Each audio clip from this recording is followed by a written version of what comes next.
Nigeria is of keen security interest to us.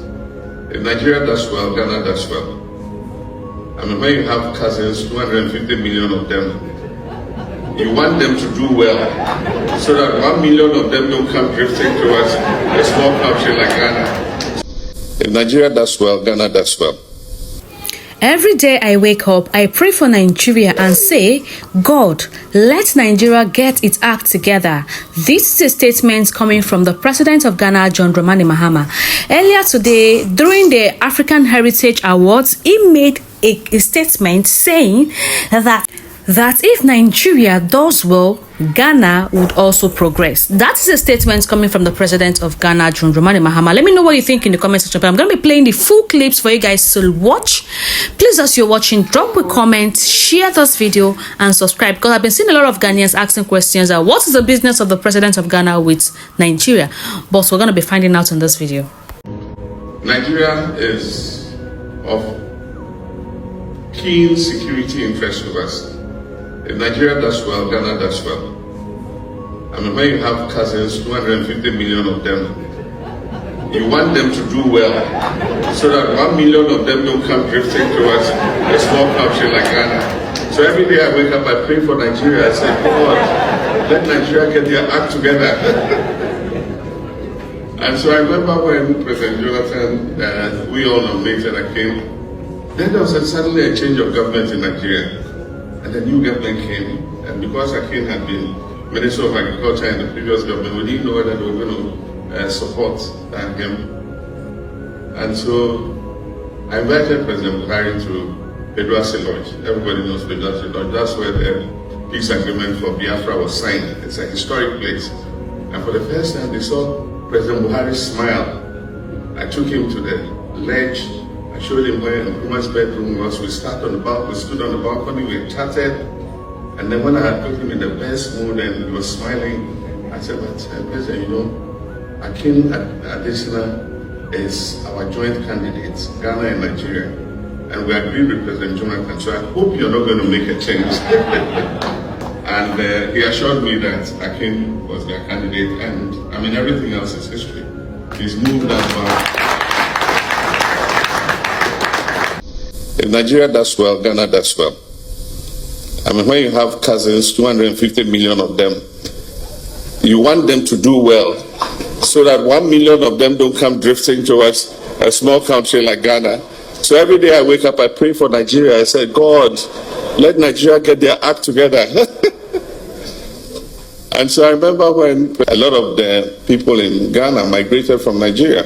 They find their roots from the Yoruba kingdoms and all that.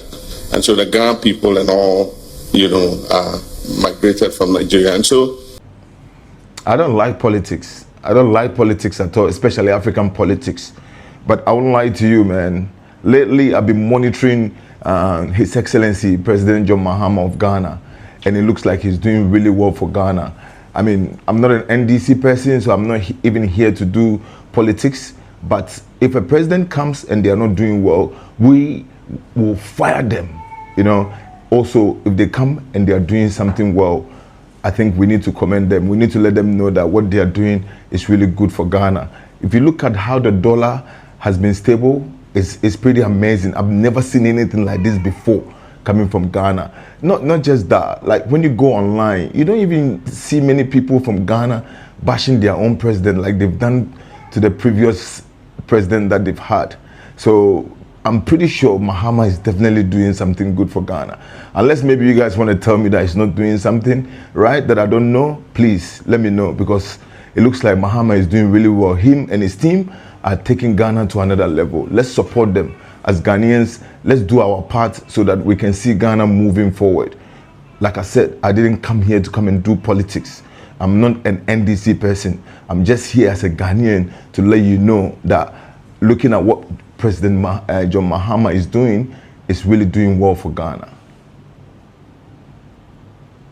Ever since this man took over power in Ghana, I've loved him, and I love him even more. Put some respect on the name of President John Mahama. He is the greatest man in Africa right now. for having the UN to recognize the transatlantic slave trade as the gravest crime done against humanity. He's such a great man. I don't see a lot of black people celebrating this because I guess you guys don't understand how historical this win is for us as a black man, as an African. Just finding out that Kamala Harris was also seeking for reparations, but she wanted it to be studied to know the kind of generational trauma it caused. And when I say slave trade has done such a number on we Africans, that is why a black man in America is calling himself a foundational black American and telling us that he has nothing to do with Africa. This is the thing, this is the generational trauma that slave trade caused on blacks. Now, see if that is not enough, just opening my TikTok to see Ghanaians asking why Mahama is not fighting for things like Galaxy and stuff. God save Africans. Do we not understand? Do we not understand how historical and how great of a win this is for black man as a whole? God damn it. Africa suffered two serious crimes against humanity. The first was the slave trade, and I believe that that was the greatest crime against humanity, where between 12 and 15 million Africans were taken from Africa to the Caribbean and the Americas and Europe. And their labor was used to build what today is modern Western civilization. This labor was unpaid labor. It's estimated that as many as 2 million did not arrive at the destination because they were either too sick or they died on board and they were just tossed over into the ocean. That was genocide. And so we'll continue to push. I'm the African champion on reparations. And when I spoke even at the UN, I raised the issue of reparations. And so I do think that that is to do with slavery. With regards to colonialism, the Berlin Conference partitioned Africa. The European nations took colonies in Africa, ran those colonies, exploited the natural resources and transferred those natural resources, oil palm, gold, minerals, cocoa and other products, to develop their countries. That was an injustice. Colonialism was an injustice against. Just imagine that Nigeria, in fact, it's a big shame to Nigeria, first of all, for another country's president to be praying for them to get better, to put their act together and, get better, and of which this particular country, they are seeing what is currently happening in Nigeria. I think this is a wake-up call for every Nigerian. This is a wake-up call for the Nigerian government to, fix their country and, make it more conducive for people to live in. And also, we as citizens, we should lay a good example because we are the reflection of our country. Guys, let me know what you think in the comment section. Please don't forget to like the video.